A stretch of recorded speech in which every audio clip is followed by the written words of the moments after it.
देखिए, मणिपुर जल रहा है, आप ये बात बहुत दिन से सुनते आ रहे होंगे, लेकिन इसके पीछे का पूरा मैटर क्या है, चलिए आसान भाषा में समझते हैं।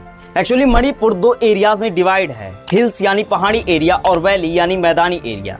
इन दोनों एरियाज में ये जो हिल्स वाला एरिया है, यहाँ पूरे स्टेट की पॉपुलेशन के लगभग 42% लोग रहते हैं, और ये जो वैली यानी मैदानी एरिया है, पूरे स्टेट के 58% पॉपुलेशन यहाँ रहती है।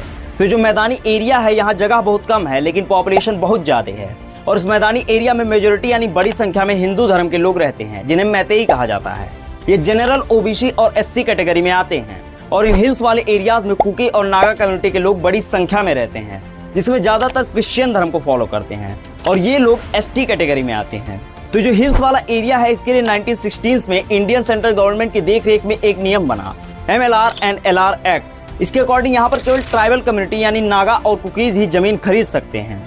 बाद में इन्हें एसटी कैटेगरी में ऐड कर दिया गया, और ये मैतेई जो कि जनरल ओबीसी और एससी कैटेगरी में आते हैं, इनका कहना है कि यहाँ वैली में पॉपुलेशन बहुत ज़्यादा हो गई है, तो गवर्नमेंट हमें भी एसटी कैटेगरी में शामिल करे ताकि हम भी पहाड़ी एरियाज में ज़मीन खरीद सके। कुकी और नागा समुदाय के लोग ऐसा बिल्कुल भी नहीं चाहते कि मैतेईज यहाँ ज़मीन खरीदें। मतलब बाहर के स्टेट से आके एसटी कैटेगरी का कोई भी यहाँ ज़मीन खरीद सकता है, लेकिन ये मैतेईज अपने ही खुद के स्टेट में ज़मीन नहीं खरीद सकते। इस दिन मैतेईज और कुकीज में 2023 से ही भयानक हिंसा हो रही है, और ये एरिया पिछले कई सालों से डिस्टर्ब है। अब अगर गवर्नमेंट मैतेईज की बात रखे तो कुकीज प्रोटेस्ट करने लगते हैं, और अगर कुकीज की बात रखे तो मैतेईज प्रोटेस्ट करने लगते हैं। Follow subscribe.